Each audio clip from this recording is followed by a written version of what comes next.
Hello, my lovely. You didn't get to where you are in your business by doing shit the way that everybody else does. And you know that what got you to where you are now is not going to get you to where you want to be. And if you are listening to this podcast, it's because you want to be the go to for what you do better than anywhere else. Your unrepeatable stack of genius is the niche, being you, that bold, unfuckwithable presence that you've been secretly craving to set free. She's in there and she's ready to come home. But that means you will have to burn some bridges down. And attracting your fuck yes dreamy clients will also repel those who are not for you. Fucking hooray. Because becoming a force of nature business and brand means no more Miss People Pleaser, no more hiding your turbo brain, no more dimming down jack shit. And if you have ever been told to turn it down as a woman with later life diagnosed ADHD, it is time to tone your shit all the way back up. That is how you create unstoppable momentum in your business and visibility, even though it's something you may have been avoiding. It's what you truly want, and this is how you get it. This podcast is about stepping up into your upgrade because watering down anything never changed the fucking world. You were not born to be forgettable. And as one of my all-time favorite quotes says, well-behaved women rarely make history, and nothing about you or me is well-behaved, at least not anymore. In today's episode, I'm going to go a layer deeper on the self-trust gap. You've heard me say it. You probably know by now, it's not imposter syndrome, and I will get to that, I promise. But this deeper layer is on top of the 4-part series I did about this. However, I don't really feel like I truly described what it feels like, what it looks like, and what is it, how does it show up way deep down, right? Because I think this is a piece missing from conversations happening around coaching women with ADHD, period. And this is literally my job to shed light on. I saw this pattern in myself. I saw this pattern in others, like pretty much 100%. Okay, let's say 99%, because there's always exceptions to every rule. But this is something that is definitely an underlying hum. So we're going to talk about it in a little bit more depth today. But before we get into it, if you are done working with Normie coaches and you're ready to talk to somebody who actually gets you, who just gets you, book your free 30-minute call with me. It is not a coaching call. It is a diagnostic call to see where you are, what's working, what's not. What is your business growth looking like when you stop trying to follow Normie Business Coaching Industry shit that does not work for you, and you start working with your brain instead of against it, and rebuilding that self-trust while you're at it. I'm also a specialist. Coaches with late diagnosed ADHD are my specialty. You are all I work with day in and day out. So who better to help you than one of your own? DM me on Instagram at Carry Out Loud, or you can apply to work with me directly. That is in the show notes. Also, you can hop on my newsletter if you want to catch the vibe just a little bit. Jump onto the frequency. It's exclusively for coaches with late diagnosed ADHD. And all of those are in the show notes. So let's get into it.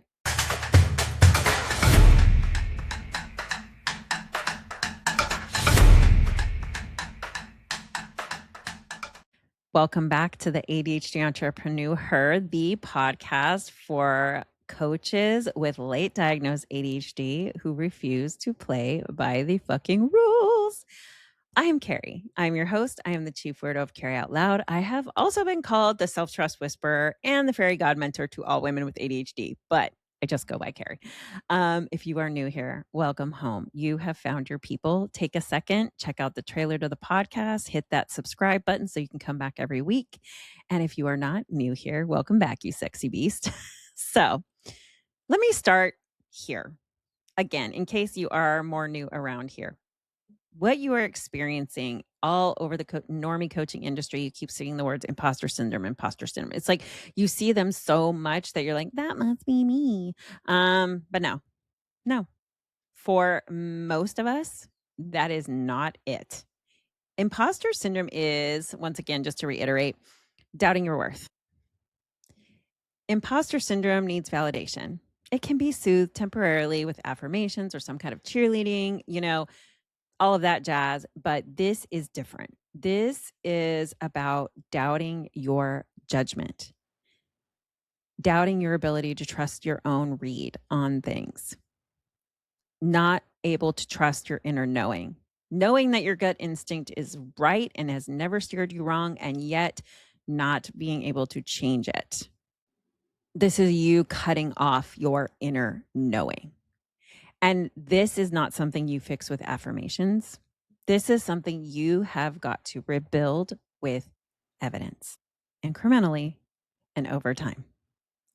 Now, as a reminder, I define the self-trust gap as what happens when you've had years or decades of being told your brain is wrong, and or the way you exist is wrong, or the way you think is wrong, or where you do everything is wrong. And so much so that there is a point you stop trusting your own judgment. And it shows up in your business as overcomplication, undercharging, and decision paralysis. This is not a character flaw. You and everyone else around you were lacking data, lacking information, but that doesn't make it any less challenging once you see this gap and decide to take it head on. So let me show you what this feels like from more of the inside out, right? You create something. You think it's great. You know it's great. Your clients have repeatedly told you that this thing you do that you help them with the best, this is what you've created this offer around. You know this is an important piece of your work. You put the offer together, you start to build it out, and then all of a sudden you start feeling restless. Like, no, this isn't it. Can I trust this? I've trusted myself before. It didn't work out. And then you start blaming you. Of course you do. Because on top of everything, all the negative messages that are running through your mind all the time, you have also been using the Normie Business Coaching Industry strategies that do not work for your brain. So of course you are going to think you're the problem. You think you're the fuck up. I know I did. And that is not the case. This is just a case of you did not know what you didn't know. What happens is you make a decision, you start to trust yourself, and then all of a sudden the volume on this negative voice turns up. It gets loud all of a sudden. It drowns out your own voice. Then you start doubting yourself. You start making tweaks. You start making changes. You think you need to do more, do better, do different without even getting it into the world and letting it be refined in real time, which is what we do. That is an important part of running your business. This gap is the feeling of knowing. You know something is good. You know you are headed in the right direction. And then you literally stop because the voice says, no, this sucks. The self-judgment shows up, the self-sabotage, the perfectionism. It all starts coming in at once and feels like shit, honestly. It feels like shit. You know, what it actually feels like is it feels like you are so sick of your own shit and you cannot figure out how to stop. And at the end of the day, oftentimes it isn't even your own shit. It's a bunch of voices that got married together in your head and were turned into your current internal monologue that runs 24/7, 365, way deep down. It's kind of like this underlying hum that you know is there, but you just think it's this imposter syndrome that you've been sold. This gap straight up lives in women across industries, across niches, no matter what level of business they're at. These are smart, successful, capable women who fucking know what they're doing. And yet, somehow, for some reason, they still have this negative voice running in the background. And sometimes it'll get quiet and you almost think it's gone. And then it turns the volume up again. And it makes your body feel tight and your ass cheeks clench up and you grind your teeth and your brain feels like it's on fire and you are so mad at yourself because you just wish you weren't like this. I want you to understand this clearly. There is nothing wrong with you. This gap is real and it can be bridged professionally and personally. But we're going to talk and stay talking about business today because personally and in your day-to-day life, your life that you're living, it's a lot more complex, but also doable. So I'm going to tell you kind of how this looked in my own business because I didn't realize that I was simplifying and dealing with this gap in my self-trust at the same time what was happening. It was already when I was kind of deep inside of it and started not only seeing this in myself, but starting to notice it in my clients. I was like, ooh, there's something to this. Starting around October 2024, I thought, okay, I have my ADHD diagnosis for like a year and a half at that point, and I'm like, there has to be a better way. This can't be right. I felt like I was doing more and more and more and more and more and more, and nothing was happening. So I thought, okay, what if instead of doing more, I do less? What if I just did less? But did less with intention. And I don't know if that was purely instinctual, if it was some part of me that already knew that our brains were complicated and we needed simplification. It's probably both. But my behind the scenes Maven and I, we started modifying and changing and shifting and tightening certain things up behind the scenes of the business and putting out different free resources that actually lined up with what I was doing and who I was helping. And these little tiny moments started that rebuild. And then once I really found the self-trust gap and understood it, I realized that it was underneath all of it. And what is wild is that while I was closing my own self-trust gap, I started simultaneously learning how to help my clients close theirs without even realizing what was happening until I did. What I started noticing was this change. Initially, my clients would come to me needing some sort of permission or mother sister figure, which I'll get to that in a moment, and almost needing permission. So sometimes it would be overt, sometimes it would be subtle, sometimes it was about acceptance. Like I said, they wanted this big sister or mother figure. I've been told I definitely have that energy. And I didn't necessarily see until I did that they were coming for this external validation. So, really seeing this gap also made me a better coach because now I have an actual name for it. And that's when I really started bringing my life coaching hat more into my sessions with my clients. I have the business coaching hat and the certified life coaching hat. And instead of just telling them what I think all the time, I started asking more questions. I'm a question asker, but I started not only asking more questions, but different ones. And I started listening to not just what they were saying, but kind of more of what was going on underneath that. And it's not that I didn't listen to what my clients were saying before. Of course I did. However, even though I am very high direction and high touch, I also noticed I needed to make tweaks that also empowered my clients. Not just being told what to do. We've been told what to do our whole fucking lives. We are like so tired of that. But it helped me shift into an even better coach, especially when I started thinking back to almost every client I've had. Again, not 100%, there's outliers, but they would come to me in a similar way, thinking they needed fixing or wanting someone to tell them what to do, which of course I still do. I'm high direction, but it's for nuance and my expertise and for my understanding of the marketplace and of business growth, right? But now this nuance is something that they become aware of. The fact that this gap that they need to come to their coach for nuance. So as this was happening, I started seeing something happen in my clients. And it wasn't just one, it was across the board. And I was like, whoa, what the fuck is happening?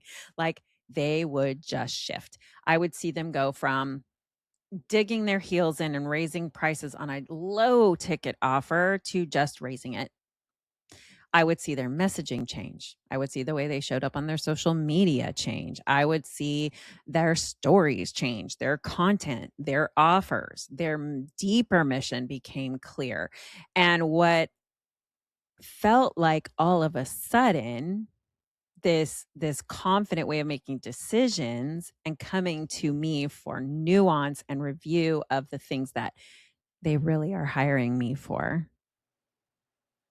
It happened that no longer coming to me for external validation and coming to me for execution, for nuance, for my expertise, my experience, my life coaching hat when they need it, that frying pan of love. But decisions, those were in their hands, always have been, but now they get it. Once I saw this gap clearly in myself and my clients and saw how I had rebuilt my own self-trust by making certain micro decisions, one after another at a time without asking anybody, because I shit you not, I used to send graphics to friends, program names, taglines, colors, fonts, like everything, because I did not trust my own judgment. And then I started realizing I was doing that and going, I'm going to start doing that less. And that was really that self-trust gap starting to close even more. The next step really was hiring coaches for specific things, trusting myself to find those mentors who actually understood what the way my brain worked and what my goals were. It changed how I saw myself and how I function in my own business, and making these new investments. That was another micro trust moment that I had, right? It's been slowly, incrementally building over time. And then boom, it just shifted. Sounds just like my clients, right? So I really do think that when I made a decision to hire a mentor again and doing it with intention, it really changed a lot for me, and even further cemented my own self-trust. And now I trust myself implicitly. It's different. Like right now, I am building this program for the self-trust gap. That's most likely the topic of my book. I've really been considering this. And the more I see it, the more I understand it in business and personally, the more I feel like there's a gap in this in talking about this. That's why I decided today to go one level deeper, because this concept of rebuilding this self-trust is missing. It's labeled imposter syndrome and not actually dealt with. And this isn't something that's being talked about. So I'm talking about it, especially since I've seen it so many times and I've seen the shift so many times. It's this thing that's an underlying hum in the business, and no amount of strategy or funnels or offer tweaking fixes it on its own. This gap has to close, and then the strategy lands, right? So I want you to take this with you today, this deeper reflection. Rebuilding this self-trust is just like rebuilding any relationship. It's one tiny promise at a time. It is not about repairing you. There's nothing inherently wrong with you. This is a skill that you are rebuilding because you had 20,000 more negative messages before age 10 than your neurotypical peers. And then you get into adulthood and have undiagnosed ADHD, and it just continues on until one day, all of the things you hear that were symptoms of ADHD all along are approached as if these are personality traits, when they're actually traits of ADHD. You can rebuild this. I've done it. As I shared, I've seen it happen in real time. It's fucking amazing, by the way. I've walked my clients through all stages of it. I've walked myself through it. I know what the before looks like. I know what the after looks like. I know what the fucking messy, as one of my clients, previous clients, and I called it business puberty, because we all have those moments of feeling like awkward in our skin while our business is growing. This is something that I know impacts a lot of women with ADHD, late diagnosed especially. If you heard yourself in this, I want you to come and find me. Tell me how this shows up in your business, what this looks like for you, what it feels like, because this is the conversation I want to be having more often, because this is what is underlying that struggle with simplification. And with that, we will finish today's episode. DM me on Instagram and tell me what's going on. Let's talk about it. Is your business feeling overcomplicated? Is it feeling heavy? Does it not make sense to your brain? Whatever it is, send it. I read every single one. I respond personally, and one DM can change the trajectory of your business. Until next time, I see you. I love you. You can close this gap. You really can. And I'm fucking running for you always. Bye. Oh, hey, you're still here. Thank you for listening all the way to the end. Be sure to check out the show notes for all the ways to follow me. And of course, my goal is to find and help as many women with ADHD get away from the 9-to-5 grind, because it's just not designed for our neurospicy brilliance, and there are other ways to do life. So by subscribing, sharing, and giving a 5-star review, it helps other women find this podcast as well. And if there's an episode you really love, please feel free to take a screenshot and share it on your social and tag me in it so that I can thank you personally. Until next time, you spicy brained unicorn. Bye.